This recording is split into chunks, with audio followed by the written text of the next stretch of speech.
দর্শক স্বাগত বিজনেস টাইমসের সঙ্গে আছে আমি ইলিয়াস সাজান। আপনারা জানেন যে রমজান উপলক্ষে বাংলাদেশ ব্যাংক থেকে এখনই এলসি দেওয়া শুরু হয়েছে এবং প্রায় 10,87,000 টন পণ্য আমদানির ব্যাপারে গভর্নমেন্ট উদ্যোগ নিয়েছে এবং এখন পর্যন্ত প্রায় 1,56,000 পরিমাণ গেলবারের তুলনায় কিন্তু বেশি পণ্য আমদানির উদ্যোগ নেওয়া হয়েছে এবং এর মধ্যে সবচেয়ে বেশি খেজুর আমদানির ব্যাপারে সরকার দেখছে। তাছাড়া পেঁয়াজ, অন্যান্য পণ্য আমদানির ব্যাপারে কিন্তু সরকার আগ্রহ প্রকাশ করছে। গেল রমজানে আমরা দেখেছি বেশ খানিকটা স্বস্তিতে ছিল আমাদের ভোক্তারা, বিশেষ করে ওই সময় আমরা দেখেছি অন্য আগের বছরগুলোর তুলনায় বেশ সস্তায় আমরা পণ্য পেয়েছি। এবারও সেই উদ্যোগ নেওয়া হয়েছে, আসলে কতটুকু সফল হবে এবং এই উদ্যোগ বাস্তবায়নের জন্য আসলে আর কি কি করা উচিত এ নিয়ে আজকে আমাদের আলোচনার বিষয় আমরা নির্ধারণ করেছি ভোগ্যপণ্যের আমদানি ও যত আলোচনা ও সমালোচনা। আমাদের সাথে আজকে অতিথি হিসাবে রয়েছেন প্রেসিডেন্ট এসেনশিয়াল কমোডিটি ইম্পোর্টার্স অ্যাসোসিয়েশনের সভাপতি, তিনি হচ্ছেন ZM গোলাম নবী, এবং আমাদের সাথে আছেন ভোগ্যপণ্যের বাজার বিশ্লেষক জনাব আব্দুল হান্নান। আপনাদের দুজনকে স্বাগত জানাচ্ছি। আমরা যেমনটি দেখলাম যে সরকার আসলে বেশ আগে থেকে এবারও উদ্যোগ নিয়েছে। গেলবারেরটাও প্রশংসাযোগ্য ছিল, কারণ আমরা বাজারে দেখেছি যে পণ্যের মূল্য কম ছিল। এবারের এই উদ্যোগটাকে কিভাবে দেখছেন? প্রথমে আমি জনাব নবী আপনার কাছে আসতে চাই, কিরকম দেখছেন আসলে এই বিষয়টা? ধন্যবাদ আপনাকে। দর্শকদের প্রতি আমার সালাম, আসসালামু আলাইকুম। সরকার এটা প্রথাসিদ্ধভাবেই রমজানে আমাদের সামনে যখনই হাজির হয় তখন সরকার বিভিন্ন পদক্ষেপ গ্রহণ করতে হয়। সরকার তারই ধারাবাহিকতা হিসাবে বর্তমানে এই সুযোগ বা এলসির যে ঋণপত্রের যে সুবিধা ঘোষণা করেছে, আমরা সরকারকে সাধুবাদ জানাই যে সরকার অগ্রিম যে সতর্কতার সাথে বাজার মনিটরিং করে যে ব্যবস্থা গ্রহণ করেছে এবং অন্যান্য সংস্থাকে একত্রিত করে যে পদক্ষেপ গ্রহণ করেছে, এটা প্রশংসনীয়। বিষয়টি হলো যে আমরা আশা করছি যে ব্যবসায়ীরা আমাদের আমদানির ক্ষেত্রে আমরা যথারীতি এখানে একটা সেটেলমেন্ট করেছি, জরিপ করেছি যে আমাদের মজুদ কীরকম আছে, আমাদের আমদানির কেমন হওয়া উচিত, কোন কোন পণ্যের কী পরিমাণ ভোক্তার চাহিদা আছে, ক্যাপাসিটি আছে, তাদের ইনকামের সাথে কোন কোন পণ্য আমরা কিভাবে তাদের হাতে তুলে দিতে পারবো, এটা ব্যবসায়িকদের তাদের নিজস্ব বিশ্লেষণ থেকে তারা নিজেরা এই রমজানের সময় প্রতিবারের ন্যায় এবারও অধিকতর আরও গুরুত্ব দিয়ে একটা পদক্ষেপ তারা গ্রহণ করেছে। তো সর্বোপরি আমরা আশা করছি যে রমজানে পণ্য তেমন সংকট হওয়ার কোনো সুযোগ নাই। আমাদের মাঝে একটু ভয় কাজ করছে যে সরকারের এখন সকল চোখগুলো নির্বাচনমুখী। সরকারের নিয়ত, চোখ, অ্যাটেনশন যা কিছু আছে সমস্ত কিছুই এখন সরকার এবং রাজনৈতিক দল এবং সুশীল সমাজ সবাই এবং আন্তর্জাতিক দুনিয়াও বাংলাদেশের মানে নির্বাচনের প্রেক্ষাপটে কি হয়, এই সুযোগে যারা সরবরাহ লাইনে থাকবে, যারা এর সাথে সংশ্লিষ্ট থাকবে, তারা নির্বাচনের সাথে কতটুকু সংশ্লিষ্ট হবে এবং মাঠে তদারকিতে কোনো ঘাটতি হবে কিনা। যদি মাঠ তদারকিতে তাদের চোখগুলো, তাদের শক্তিগুলো, তাদের ইমেজগুলো, তাদের ব্যবস্থাপত্র যদি জমিনে মানে হুবহু পরিলক্ষিত না হয়, তাহলে একটা কৃত্রিম বা নন কোঅপারেশন সংকট হতে পারে। জনাব হান্নান, আমরা আসলে নবী ভাই বলছিলেন যে কতটুকু পণ্য আমাদের আমদানি করতে হবে, কতটুকু আমাদের আছে মজুদে, সেই অ্যাসেসমেন্টটা করতে হবে। আসলে কি আমরা সেই অ্যাসেসমেন্টটা করতে পারি কিনা? কারণ আমরা দেখি যে যখন পণ্যের দাম বেড়ে যায়, যখন একটা হাহাকার তৈরি হয়, তখনই আসলে সবার টনক নড়ে। তার আগে তো সেই টনকটা নড়ে না, এবং সেই হিসাবটাও আমাদের কাছে আছে কিনা। ধন্যবাদ। যথার্থ জায়গায় আপনি কথা বলেছেন। আসলে এই জায়গাটি নিয়ে আমরা বারবার বলি যে আসলে বাংলাদেশের চাহিদা নিরূপণ করা হয় দুইভাবে। একদিকে এনবিআর এবং অর্থ প্রতিষ্ঠানগুলো চাহিদাগুলোকে যতটা পারে তারা বাড়িয়ে দেখে আমদানির যাতে বৃদ্ধি পায় সেই চেষ্টাটা করে। এই কারণে কিছু ম্যানিপুলেটেড ডাটা বাজারে ছাড়া হয়। আরেকটি জায়গা হচ্ছে বাংলাদেশ কৃষি পণ্য উৎপাদন করে যে জায়গাগুলোতে, সেই জায়গায় তাদের উন্নয়নের ধারা অব্যাহত আছে, তারা অধিক উৎপাদন করছে। এই বিষয়টি প্রমাণ করার জন্যে তারাও ডাটা ম্যানিপুলেট করে। ফলে বাস্তবতা হচ্ছে চাহিদা কতটুকু আছে না আছে, অর্থনীতির সঙ্গে বাজারের ব্যবস্থার যে কোঅর্ডিনেশন, এই কোঅর্ডিনেশনের জায়গাটিতে বড় গ্যাপ পড়ে যায়। ফলে আমাদের দেখা যায় যে সময় মতন আমরা বাজারে চাহিদা যোগান দেওয়ার উপযুক্ত পরিবেশ সৃষ্টি করতে পারি না। কখনো দেখা যায় যে নিত্যপণ্যের যখন সংকট হওয়ার কথা তখন সংকট হচ্ছে না, আবার কখনো দেখা যায় যে সংকট নাই, বিপুল পরিমাণ মজুদ আছে বলার পরও বাজারে চাহিদা এবং সরবরাহের মধ্যে একটা বড় ব্যবধান তৈরি হয়ে যায়। এই অবস্থায় বাংলাদেশের ভোক্তারা দীর্ঘদিন ধরে ভুগছে। আমি যদি এখানে স্পেসিফিক, আপনি রমজান নিয়েই যখন আলোচনা শুরু করেছেন, আমি বলবো যে রমজান নিয়ে যদি আমরা বলি ডাটা ম্যানিপুলেশন কোন পর্যায়ে, দেখুন আমাদের খেজুরের চাহিদা কত, রমজানে খেজুরের চাহিদা কত, কোনো অ্যাসেস নেই।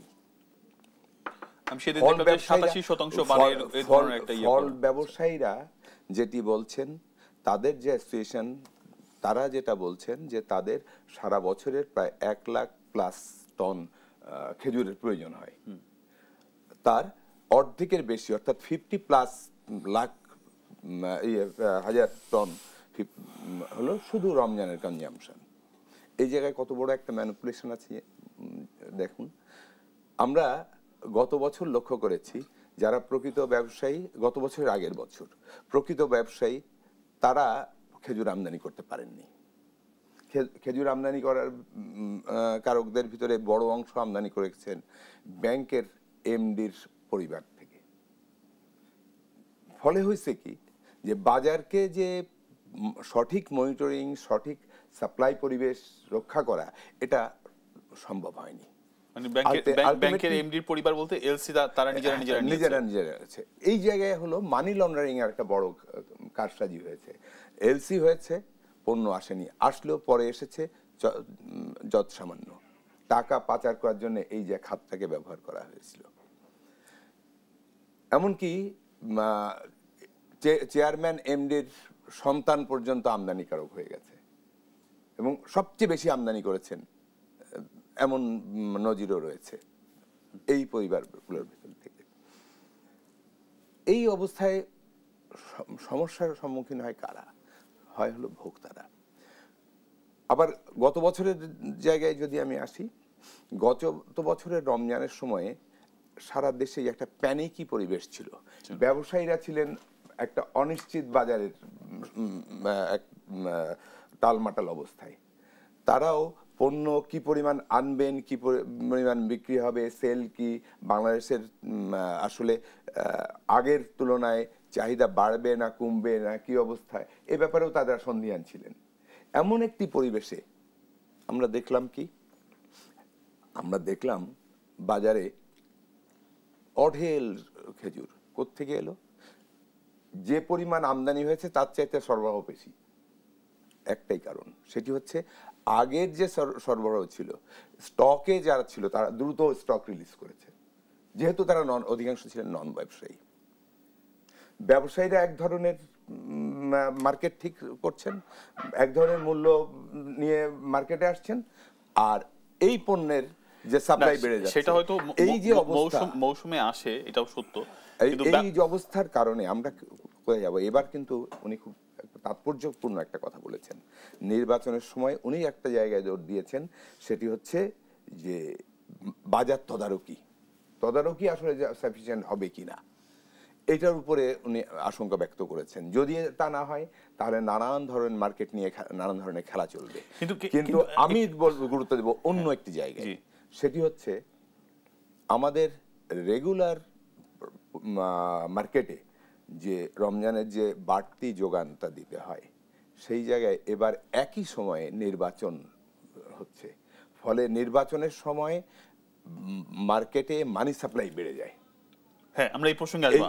আপনি মূল্যস্ফীতির কথা বলছেন বা মানি সাপ্লাইয়ের কথা বলছেন, আমরা এই প্রসঙ্গে আসবো, এটা আমরা মাথায় আছে। তার আগে আমরা একটু প্রাথমিক আলোচনাগুলো করে নিই। আমরা দেখি যে রমজান এবং এই বিভিন্ন সিজন ওয়াইজ, যেমন পেঁয়াজের মৌসুম শেষ হলে কিছু পেঁয়াজের দাম বেড়ে যাবে, একটা সিজন তৈরি করে নিয়েছে ব্যবসায়ীরা। ঠিক রমজানের আগে চিনি, তেল, তারপর হচ্ছে বেগুন, এই ধরনের কিছু জিনিস যেগুলো রমজানের খুব জরুরি, সেগুলোর দাম একটা ক্যালেন্ডার ওয়াইজ আমরা লক্ষ্য করি। আমরা অনেক বছর ধরে তো কভার করি, তো দেখি যে এই ক্যালেন্ডার ওয়াইজ এই জিনিসগুলো তৈরি করা আছে। এবার যখন খুব সামান্য সংকট হয়ে যায় তারপরও পেঁয়াজের দামে আমরা দেখলাম যে এক ধরনের খুব বেড়ে গেছে। এই যে ক্যালেন্ডার ওয়াইজ ব্যবসায়ীদের একটা মনস্তত্ত্ব, সেটা নিয়ে আপনি কি বলবেন? জি, থ্যাংক ইউ। বিষয় হলো যে আমদানি আমাদের দেশে দুই রকমের ভাবে যারা ভোক্তা যোগান পায়। একটি হচ্ছে নিজস্ব উৎপাদনের ভিত্তিতে, একটা আমদানির ভিত্তিতে। দুইটার একটা সমন্বয়, একটা সম্মিলিতভাবে মার্কেটে যোগান দেওয়া হয়।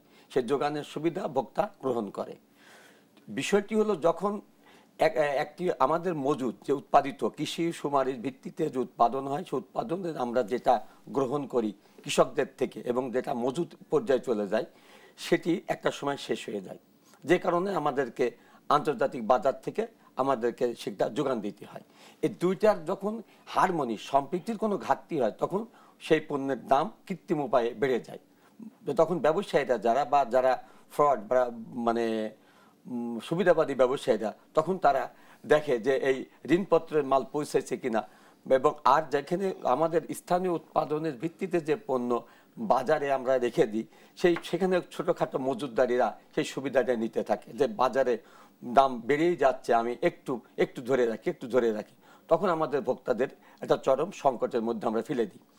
এটা শুধুমাত্র সমন্বয়হীনতার কারণে, মানে আমদানি এবং উৎপাদিত পণ্যের মজুতের নিরীক্ষার ভিত্তিতে এটা মানে যদি সঠিক থাকে বা এটা যদি সঠিক ওয়েতে থাকে, তাহলে এই সংকট হয় না। কিন্তু আমরা বারংবার লক্ষ্য করছি, শুধু এই বছরে না, অনেক দিন ধরেই লক্ষ্য করছি যে দুটার সম্প্রীতিটা বা মিলনটা আমরা একরকম ধরে রাখতে পারি না, যে কারণে আমাদের এই সংকটটা দেয়। যেমন এখন পেঁয়াজ এখন এমন একটা ব্যবস্থা যেটা কোল্ড স্টোরেজের ব্যবস্থা আমাদের দেশে নাই, ওইভাবে গড়ে ওঠেনি। কৃষক তার মানে আদিকাল থেকে তার ট্রেডিশনাল ঐতিহ্যবাহী গতভাবেই সে এই পেঁয়াজটা সে সংরক্ষণ করেছে।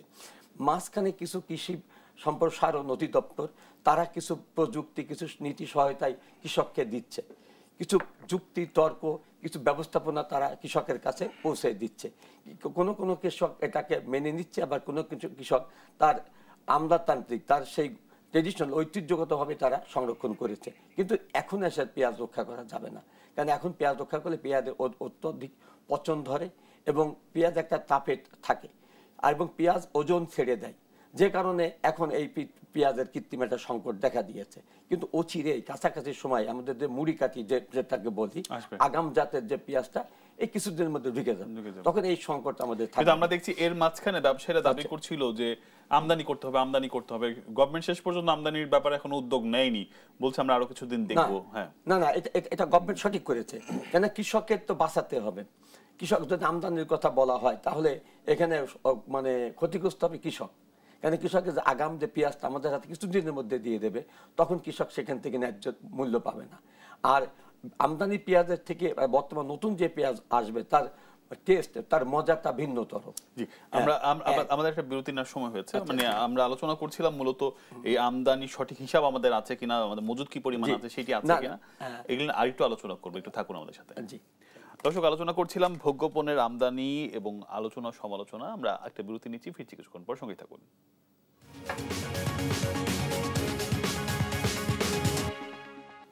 আরেকবার স্বাগত বিজনেস টাইমসের সঙ্গে আছে রিয়াজ হাসান। আলোচনা করছিলাম রমজানে ভোগ্যপণ্যের আমদানি এবং যত আলোচনা সমালোচনা এই বিষয় নিয়ে। আমাদের আলোচনায় বেশ কিছু বিষয় উঠে এসেছে এখনো পর্যন্ত, বিশেষ করে আমাদের কি পরিমাণ মজুদ আছে, গভর্নমেন্ট কতটুকু সেটি জানে, আমদানির যে উদ্যোগ নিয়েছি সেটি আসলে চাহিদার ভিত্তিতে নেওয়া হচ্ছে কিনা, ইত্যাদি নানান বিষয় এখন আমাদের আলোচনায় উঠে এসেছে। আমরা আবারও ফিরছি আলোচনায়।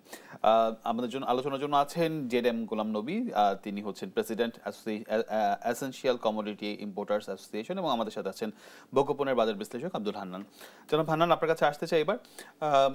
আমরা আসলে আপনি বলছিলেন তখন যে কি পরিমাণ চাহিদা, সেটার অ্যাসেসমেন্ট কতটুকু আছে এই ব্যাপারে ইয়ে করছেন। আপনার কাছে জানতে চাই, আপনি যেহেতু গবেষণা করেন, সাধারণ সময়ের তুলনায় রমজানে আসলে কোন পণ্যের কি পরিমাণ চাহিদা বেড়ে যায়, এবং এইবার আমরা দেখছি এখনো বাজার কিন্তু একটা স্থিতিশীল এবং নিম্নগামী বাজারে রয়েছে, আপনি কি দেখছেন?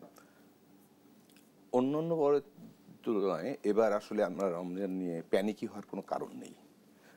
এই জন্য বলছি যে কমোডিটির ভেতরে রমজানে আমাদের কি পণ্য বেশি কনজামশন হয়। প্রথম হচ্ছে ছোলা, একেবারে কমন ডায়েট হিসাবে চলে আসে ছোলায় সাধারণত আমাদের টোটাল ছোলার যে চাহিদা তার প্রায় 60% চাহিদা রমজানে বৃদ্ধি পায় না, কনজাম্পশনটা হয় শুধু রমজানে। আচ্ছা, টোটাল। আর বাকিটা হলো সারা বছরে। জি, সারা বছর চল্লিশ হলো রমজানে। জি। তো এই যে কনজাম্পশন, এই কনজাম্পশনে আমরা বাড়তি যোগান আমরা পাই কি না, আসলে এবার পাওয়ার এখানে কোনো ঘাটতি তেমন একটা হওয়ার কথা নয়। কারণটা হচ্ছে এবার রমজান যে সময় আসবে সেই সময় আমাদের কৃষকের ঘরে ছোলা উঠবে। অতএব আমাদের নিজস্ব উৎপাদন থেকেই যে সরবরাহটা আসবে তাতে ব্যবসায়ীরা যদি ছোলা আমদানি করে তাহলে তারা পর্যাপ্ত মুনাফা তো পাবেই না, বরঞ্চ তাদের পুঁজি চেক দেওয়া, পুঁজির প্রোটেকশন পাওয়াটাই তখন দুষ্কর হবে। এজন্যে আমার মনে হয় না ছোলার নিয়ে কোনো মাথা ব্যথার কারণ আছে। বিশেষ করে ব্যবসায়ীদের তো অবশ্যই হিসাব কিতাবের ব্যাপার আছে, কিন্তু আমরা যারা ভোক্তাদেরকে নিয়ে কাজ করি আমরা মনে করি ছোলার বাজার নিয়ে সমস্যা নেই। সমস্যা নেই, চিনি বাড়তি চাহিদা তৈরি হয় রমজানে। চিনির চাহিদাও চিনিও আমাদের তেমন একটা বোধহয় বেগ পেতে হবে না। কারণটা হচ্ছে ওই সময় বিকল্প হিসাবে আমাদের খেজুরের গুড় এবং আখের গুড়ের রিয়েল সিজন তখন। ফলে আমাদের এই বাজারে তখন এখনই বর্তমানে যে বাজার চিনির বাজার কমে যাওয়ার পিছনে অন্য কারণও আছে। সেটি হচ্ছে চিনি যারা রিফাইনারি, এখন তো বাংলাদেশের সুগার মিলে চিনি যা উৎপাদন হয় তার মানে 39,000 মেট্রিক টন, এটা তো শুধুমাত্র আর্মি, বিডিআর এবং পুলিশের সাপ্লাইতে রেশনেই চলে যায়, এটা বাজারে আসে না। বাজারে যেটুকু আসে এটা চুইয়ে পড়া অংশ, মূলত এটা আমদানি নির্ভর। তো আমদানি নির্ভরে আমরা দেখতাম 7-8টি প্রতিষ্ঠান এই চিনি এখানে রিফাইনারিতে চিনি রিফাইন করে তারা বাজারে দিত। এগুলো কিন্তু উৎপাদক নয়, কাঁচামালও নয়, এটা হচ্ছে ইন্টারমিডিয়েট ইন্ডাস্ট্রি। এটা এটা কাঁচামাল নিয়ে ফুল ফ্লেজেড ইন্ডাস্ট্রি না, এটা শ্রমঘনও না যে আমাদের এখানে অধিক লোকের কর্মসংস্থান হবে। আসলে এই জায়গায় আমাদের একটা ভুল ধারণা তৈরি করা হয়েছে। তো বর্তমানে এই আমদানিকারকদের জন্য প্রায় ট্যারিফ ব্যারিয়ার যেটুকু আছে শুল্ক ব্যারিয়ার নাই। তো যে কারণেই আপনার এই জায়গায় কেউ মনোপলি বাজার তৈরি করতে পারবে না চিনিতে। এরপরে আসে খেজুর। এখন আমরা এটাকে কমোডিটি বলবো না, এটা কমোডিটির আওতায়ও না। গভর্নমেন্ট এই জায়গাটায় আমি মনে করি যথার্থই অবস্থান নিয়েছে। এটাকে বিলাসপণ্য হিসেবে ক্যাটাগরিতে রেখে আমদানি করা হয়, কিন্তু সব মানুষ খেলেই সেটা কমোডিটি হতে পারে না। কমোডিটির কিছু সংজ্ঞা আছে এবং সেটা আন্তর্জাতিকভাবে স্বীকৃত সংজ্ঞা। আমাদের এখানে খেজুরের চাহিদাটা শুধুমাত্র রমজান কেন্দ্রিক, কিন্তু এখন পুষ্টির জন্য মানুষ সেটা ব্যবহার করছে। তার চাইতেও বলতে পারেন আমাদের যদি চাহিদা বলতে হয় তাহলে বলতে হবে পোস্ট ক্যান্সার ট্রিটমেন্ট যে ফুডগুলো দরকার হয় সেই ফুডগুলো, কিন্তু সেগুলোর আকাশচুম্বী দাম। এগুলোকে আমরা আমদানি করা ফলগুলোর কথা বলছি, এগুলো অধিকাংশ আমদানি ফল যার ভিতরে সুগার ভাগ কম, এমন ধরনের ফলগুলো, এগুলোর চাহিদা কিন্তু বিপুল। আপনি যদি আজকে বলেন আমাদের এই যে মালটার উৎপাদন আমাদের 50,000 টন ছাড়িয়ে গেছে এবং দেশীয় উৎপাদন। এখন যদি আপনি এটাকে মানে কমোডিটি হিসাবে যদি ফল আমদানির সুযোগ দেন, এই যে অবস্থাটা তৈরি হয়েছে, ড্রাগনে আমরা প্রায় সারপ্লাস, কিন্তু এই ড্রাগন ওই মানে রোগীর পথ্য হিসাবে ব্যবহারের উপযুক্ত নয়। এখন ড্রাগনের ক্যাটাগরিতে যদি আপনি এটাকে ওপেন করে দেন তাহলে দেখা যাচ্ছে যে এই ড্রাগনের যে অবস্থা, এই অবস্থাগুলো থাকবে না। মালটার যে বাজার সেটি আমরা মার খাবো। এই বিষয়গুলো নিয়ে যদি আমরা ভাবি তাহলে খেজুর স্পেসিফিক মানে আমদানিকৃত ফল হিসাবে যদি ধরি তাহলে এটি আসলে একটা মার্কেট গেম প্লেইং এর একটা পণ্য হিসাবে চলে এসেছে। আপনি মার্কেট গ্যাপ নিয়ে কথা বলছেন, একটু আবার একটু জেরাম গোলাম নবীর আপনার কাছে আসতে চাই। এই সময় আমরা দেখি যে ব্যবসায়ীরা নানা ধরনের চাহিদার কথা বলে, যে অনেক চাহিদা বেড়ে যাচ্ছে, গভর্নমেন্টের কাছে শুল্ক ছাড় চায় এবং নানা ধরনের সুযোগ সুবিধা নিয়ে পণ্যগুলো আমদানি করে। সেটি সঠিকভাবে বাজারে আসে কিনা আমরা কিভাবে বুঝবো? নাকি এটি আসলে একটা বড় পরিমাণে আমদানি করে আস্তে আস্তে ছাড়ার একটা এটা কি এরকম আমরা শুনে থাকি? আসলে আপনি কি বলবেন? জি, থ্যাংক ইউ। না, পণ্য কি পরিমাণ আমদানি হয় তা সরকারের একটা ডাটা শিট থাকে, যেহেতু শুল্কায়নের ভিত্তিতে পণ্যের ছাড়করণের ব্যবস্থা, এটা আমাদের মানে চিরন্তন, এই ডাটাটা সরকারের কাছে থেকে যায়। আর যত তেল, চিনি এবং অন্যান্য পণ্যগুলো কমোডিটি আইটেম, বিশেষ করে আমি কমোডিটি অ্যাসোসিয়েশনের কাজ করি, সেটি আবার বিক্রয়ের সময় সরকারকে আমাদেরকে ভ্যাট দিতে হয়। তাহলে সরকার কি পরিমাণ পণ্য আমি যখন ছাড় করেছি বন্দর থেকে, তার সরকারের কাছে তথ্য থাকে। আর আমি কি পরিমাণ পণ্য বাজার ব্যবস্থায় আমরা ছেড়ে দিয়েছি, সেটার ডাটাও সরকারের কাছে থেকে যায়। এই দুইটার যোগ বিয়োগের মাঝে আমরা বুঝতে পারি যে পণ্যটার অবস্থাটা কি। আমদানি এবং বিতরণের মাঝে কোনো মনোপলি কিছু হয়েছে কিনা বা কোনো কারচুপি হয়েছে কিনা সরকার সহসা এটা ধরে নিতে পারে।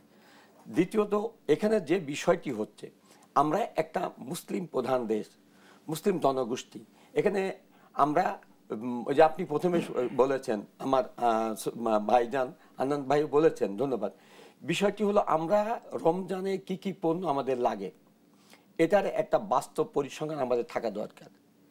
এটা আপৎকালীন মজুদ ব্যবস্থা আমাদের করতে হবে, আর্থিকভাবে করতে হবে, রাষ্ট্রকে এই ব্যবস্থাটা নিতে হবে।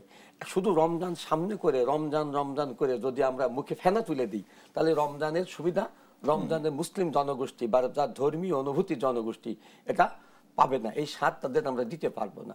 এটা একটা পরিকল্পনা করতে হবে, সরকার সব পরিকল্পনার সাথে রমজানের পরিকল্পনা করতে হবে, কারণ এটা চিরচারিত সমাজ সিদ্ধ, প্রথা সিদ্ধ, ধর্মীয় আচার আচরণ সিদ্ধ একটি ব্যাপার। সারা পৃথিবীতে রমজানের যে সমস্ত পণ্য লাগে তার উপর সরকার ভ্যাট প্রত্যাহার করে, শুল্ক প্রত্যাহার করে। পাশাপাশি রাজকোষকে আর্থিক যোগান দেওয়ার জন্য কোন কোন পণ্যটার উপরে শুল্ক আরোপ করলে, ভ্যাট অতিরিক্ত চাপালে সেটাকে ব্যালেন্স করা যায়, সে ব্যবস্থা সে দেশের রাষ্ট্র করে। কেন আমাদের দেশের দ্বারা নারী জনগোষ্ঠী সবচেয়ে আমাদের এখানে কষ্ট পায়, আমাদের মা বোনেরা, আমাদের মা বোনেরা আমাদের ছেলেদের তুলনায় মেয়েরা ধর্মের প্রতি বেশি। না, আপনি বলছেন সারা বিশ্বে যখন এই ট্যাক্স শুল্ক কমায়, আমাদের দেশেও কমায় আমরা দেখি, কিন্তু সারা বিশ্বে এই রমজানের সময় পণ্যের দাম কমে, আমাদের কেন বাড়ে? আমাদের বাড়ি কেন হলো কমা, আর এটা হলো কমিয়ে ঘোষণা দিয়ে সারা। আরেকটা হলো যে আমাদের দেশের আয়ের সাথে সঙ্গতি, যেমন রমজানের সময় সাধারণত যে শ্রমিকটা কাজ করে সে রোজা থেকে ওই পরিমাণ সে শ্রম দিতে পারে না, তার ইনকাম কমে যায়, তার পকেটটা হালকা হয়ে যায়। কারণ আমাদের এখানে নিম্নবিত্ত, মধ্যবিত্ত, উচ্চবিত্ত তিন শ্রেণীর আমরা ভোক্তা পাই। পকেট হালকা হয় সেটা আলাদা হিসাব, কিন্তু আমাদের তো ভোগ্যপণ্যের দাম বাড়ে, বিশেষ করে প্রথম থেকে 1 থেকে 10ম রমজান পর্যন্ত এই সময়টা পণ্যের দাম বাড়ে, মাঝের সময় এসে একটু কমে যায় এবং শেষের দিকে সে ঈদের আগে এটা আবার ঈদের পণ্যগুলোর দাম বাড়ে, মুরগি, পোলার চাল, এই হিসাব আমি গত 10 বছর হিসাব বলছি, এটা আমার একেবারে প্রচলিত। আপনি সঠিকই বলেছেন। যেমন আমরা রমজানে যখন আমাদের হয় তখন কিছু পণ্য আছে যে মাসিক পণ্য হিসেবে আমরা বাজার থেকে বাস্কেট করি, আমরা পিক করি। এটা যেমন তেল, আমাদের চাউল, চিনি, বিশেষ যেগুলো, সেটা তখন আমরা প্রতিটা পরিবারই আমরা 1 মাসের টার্গেট নিয়ে বা 15 দিনের 2 সপ্তাহের টার্গেট নিয়ে সেটা আমরা বাজার থেকে সংগ্রহ করি। কিন্তু প্রথমে আমরা মাংস, অন্যান্য জাতীয় আমিষ জাতীয় খাদ্য আবার ওইভাবে আমরা বাজার থেকে করি না। কিন্তু যখন আবার ঈদ আমাদের সামনে আসে তখন প্রত্যেকের একযোগে চাহিদা হাত দিতে হয়, তখন ওটাকে বাজার থেকে সংগ্রহ করতে হয়। যখন সব হাত এক জায়গায় পড়ে তখন আপনি কিছু এদিক ওদিক হয়েই পড়বে। এটা একটা চিরন্তনের নিয়ম, চাহিদা যোগানের বিষয় থাকে। একটু হান্নান ভাইয়ের কাছে আসতে চাই যে এই উনি বলছেন যে এটা আসলে চাহিদা যোগানের এক ধরনের বিষয় থাকে, তাছাড়া অনেকগুলো এই কাজ করে, কিন্তু আমরা দেখি আমাদের বাজারটা কিছুটা বড় কোম্পানির হাতে আমরা কিছুটা বন্দী থাকি। আমরা যখন পাইকারি মার্কেটগুলোতে যাই ম্যাক্সিমামই বলে আসলে আমরা তো অমুক গ্রুপ অফ ইন্ডাস্ট্রি থেকে নিয়ে এসেছি, 7টা-5টা গ্রুপ, এরাই তেল আমদানি করে, এরাই চিনি আমদানি করে, এরাই ডাল আমদানি করে।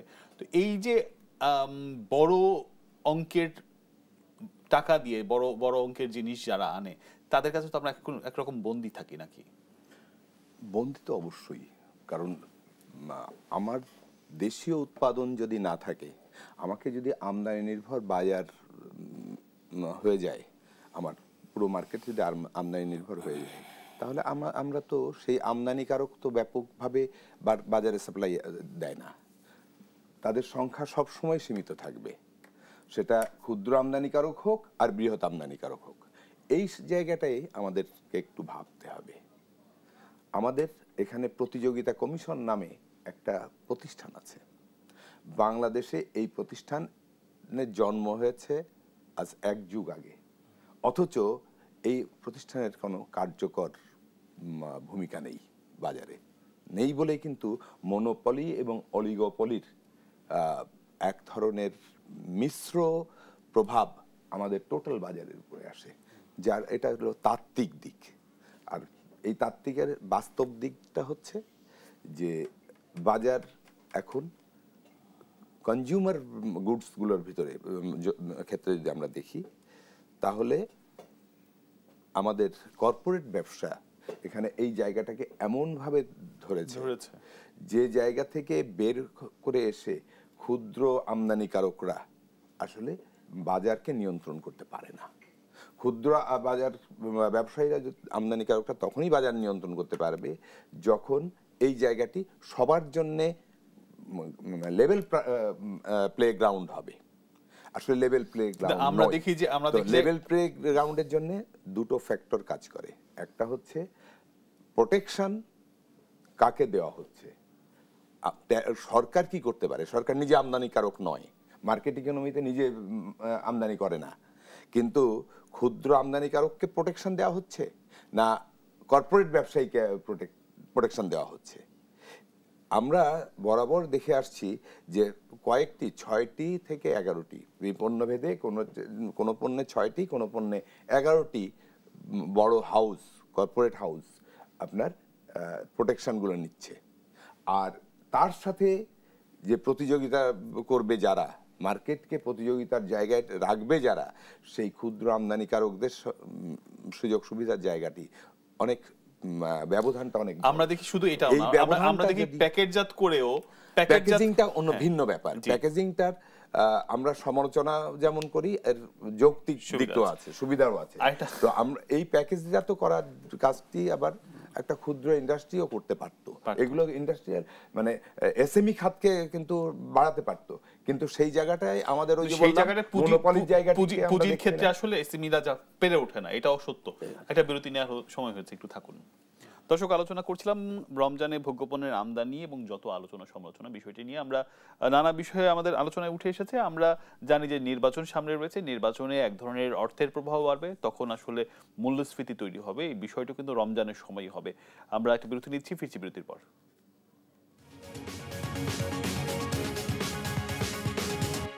আরো একবার স্বাগত বিজনেস টাইমসের সঙ্গে আছে রিয়াজ সাজান। আলোচনা করছিলাম রমজানে ভোগ্যপণ্যের আমদানি যত আলোচনা সমালোচনা বিষয়টি নিয়ে, এবং আমাদের সাথে আজকে অতিথি হিসেবে রয়েছেন president essential commodity importers association ZM Golam Nabi, এবং আমাদের সাথে আছেন ভোগ্যপণ্যের বাজার বিশ্লেষক জনাব আব্দুল হান্নান।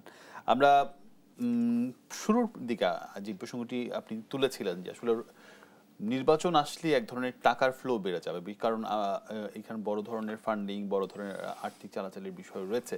তো সেইটি আসলে আমাদের অর্থনীতিতে হঠাৎ করেই এক ধরনের মূল্যস্ফীতি তৈরি করবে কিনা, এবং আমাদের যেহেতু অর্থের প্রচলন বাড়বে, সেক্ষেত্রে অন্যান্য জিনিসগুলো যদি একেবারেই, আমি যদি তাত্ত্বিক জায়গায় না যাই, আমি অতি সাধারণভাবে যদি কথাটা বলি, যে আপনার পকেটে যদি টাকা থাকে, আপনি কোনো পণ্যের মূল্য, আমি বিক্রেতা, আমার সাথে বার্গেন করবেন না।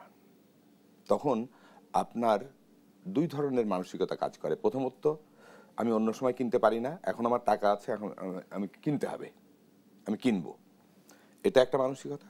আরেকটি মানসিকতা হচ্ছে যে আরে ও খাক, আমি একা খাবো কেন, না হয় 2 টাকা আমার কাছ থেকে বেশি নিল। এই আরেকটি ধরনের প্রবণতা। এই দুটো প্রবণতা কাদের ভিতরে হয়? যারা নিয়মিত গোনা টাকায় সংসার চালান, গোনা টাকায় বাজার করেন, তারা কিন্তু এক ধরনের হিসাবই হন। আর যাদের নিয়মিত টাকার যোগান আসে না, হঠাৎ হঠাৎ আসে, তারা বাজারকে কিন্তু বড় রকম প্রভাবিত করে। কারণ আমি সবসময় আপনাকে খুঁজবো, ওনাকে খুঁজবো না। কারণ আজকে আপনি আমাকে কিছু বাড়তি মুনাফা দেবেন, এই যে প্রবণতা, এই প্রবণতাটাকেই থেকেই কিন্তু মূল্যস্ফীতি ঘটে বাজারে। নির্বাচনের সময়ে বিভিন্ন রাজনৈতিক দল তার নির্বাচনী প্রচার ক্যাম্পেইন, লোকবল নিয়োগ ইত্যাদির কারণে বাজারে বিপুল সংখ্যক কাঁচা টাকা সরবরাহ করে, অর্থাৎ যেটাকে অর্থনীতির ভাষায় বলে ব্রড মানি সাপ্লাই। ব্রড মানি সাপ্লাইটা বেড়ে যাবে। ব্রড মানি সাপ্লাই বেড়ে গেলে এই সাপ্লাইটাকে নিয়ন্ত্রণ করার জন্যে সরকারের বাজার থেকে টাকা তুলে নেওয়ার ব্যবস্থা করতে হয়। কিন্তু এত অল্প সময়ের জন্য 1-2 মাসের ভেতরে এই ধরনের বাজারকে চেক অ্যান্ড ব্যালেন্সে রাখার মতন মেকানিজম আমাদের গভর্নমেন্ট করে না। এবং এই কারণে আমি বলছি এবারের রমজানে থ্রেটটা হচ্ছে এই ব্রড মানি সাপ্লাই। জি, আমরা আপনি আর কিছু যুক্ত করবেন? আমি এর সাথে আরেকটু যুক্ত করতে চাই। তো ফলে বাজারে একদিকে বাড়তি চাহিদা, তার যোগান, এটা নিয়ে আমরা ব্যস্ত আছি। ব্রড মানি সাপ্লাইটা, বাজারে কাঁচা টাকার সরবরাহ বেড়ে যাওয়াটা নিয়ে আমাদের কোনো মাথা ব্যথা নেই। ফলটা হবে কি, আমি আপনার যারা আমরা ওই ব্রড মানি আমাদের হাতে আসবে না, আমরা কিন্তু ওদের সাথে প্রতিযোগিতা করে কিনতে পারবো না। আলটিমেট বাজারে এক ধরনের কৃত্রিম মূল্য বৃদ্ধি ঘটবে।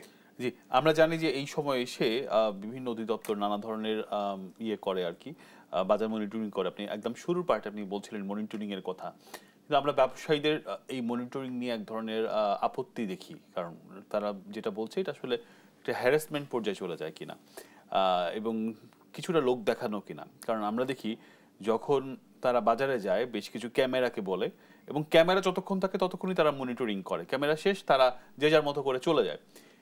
এটা আসলে কতটুকু বাজারে প্রভাবিত করে বলে আপনি মনে করেন? Thank you very much. সেটি হচ্ছে যে আমাদের এই সকল পণ্যই, বিশেষ করে এসেনশিয়াল যে অতি প্রয়োজনীয় পণ্যগুলো সরকার আগের থেকে মূল্য নির্ধারণ করে দেয়, এবং যারা উৎপাদন করে এবং যারা আমদানি করে তারা সেই নির্ধারিত মূল্যের ব্যবস্থাপনার আওতায় তারা বাজারে সরবরাহ দিতে প্রতিশ্রুতিবদ্ধ। তাহলে এখানে মূল্য বাড়িয়ে বিক্রি করার কারোর কোনো সুযোগ থাকে না।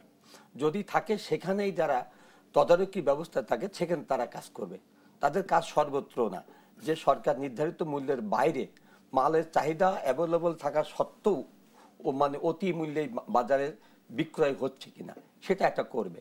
এখানে 8টি সংস্থা যৌথভাবে কাজ করার কথা, কিন্তু আমাদের দেশে দুঃখের বিষয় হলো একটি সংস্থা 8টা সংস্থার সাথে ভালোভাবে তারা চলে না। আমরা এই পর্যন্ত দেখি নাই, মানে 8টি সংস্থা যদি মাঠে থাকে তদারকির ব্যবস্থা, তাহলে আমরা 70% যারা বোনাস এবং ইনসেন্টিভের বাইরে যে সমস্ত ভোক্তা, যারা যে জনগোষ্ঠী আছে, যারা ঈদ বোনাস পায় না, ঈদ উৎসব ভাতা পায় না, ঈদ উৎসব কি জিনিস তারা তা বোঝে না, তাদেরকে আমরা নিরাপত্তা দিতে পারবো। আর পণ্যে যারা আমদানি করে, উৎপাদন যারা করে, তারা কোনো অবস্থাতেই তারা ফেক বা কোনো মানে কারচুপি করার সুযোগ থাকবে না। শুধু তাদের মনিটরিং, যে তুমি প্রতিশ্রুতিবদ্ধ সরকার ঘোষিত মূল্যে এই পণ্যটা মানে খুচরা ক্রেতা পর্যন্ত পৌঁছাতে হবে। এটা দেখবে কে? এটা দেখবে 8টি সংস্থা, যেমন প্রতিযোগিতার কমিশন। এটা কি সবাই মিলে একটা নির্দিষ্ট সংস্থা হওয়া উচিত, না সবাই আলাদা আলাদা যাবে? আলাদা আলাদা পার্ট আছে, কিন্তু রমজানে প্রত্যেকের জায়গায় কাজ করলে মূল কাজটি একটাই হবে, হয়ে যাবে। একটু আপনার কাছে আসতে চাই যে আমরা দেখি যে রমজানে একটা বিতর্ক থাকে, তরমুজ কি কেজি হিসাবে বিক্রি হবে না পিস হিসাবে বিক্রি হবে, আমি পিস হিসাবে কিনে কেজি হিসাবে বিক্রি করব কিনা। এই ধরনের প্রতি রমজানে গেল 5 বছরের একই অবস্থা, এটা কেন কোনো সিদ্ধান্তে আসতে পারছে না? আমি রমজানকে বাদ দিই। জি, আজকে আপনি মিষ্টি কুমড়া কিনবেন, আপনি মিষ্টি কুমড়া তো পাইকারি দরে যখন কেনে তখন কিন্তু গুনতিতে কেনে, ওজনে কেনে না। বাজারে বিক্রি কেন কেজিতে হয়? আসলে এটি হচ্ছে বাজারের নিয়ন্ত্রণহীন অবস্থার একটি ইন্ডেক্স। বাজার যে কেউ নিয়ন্ত্রণ করছে না, কারণ আপনি শুধু এখানে কেন, আরো মজার ব্যাপার আছে।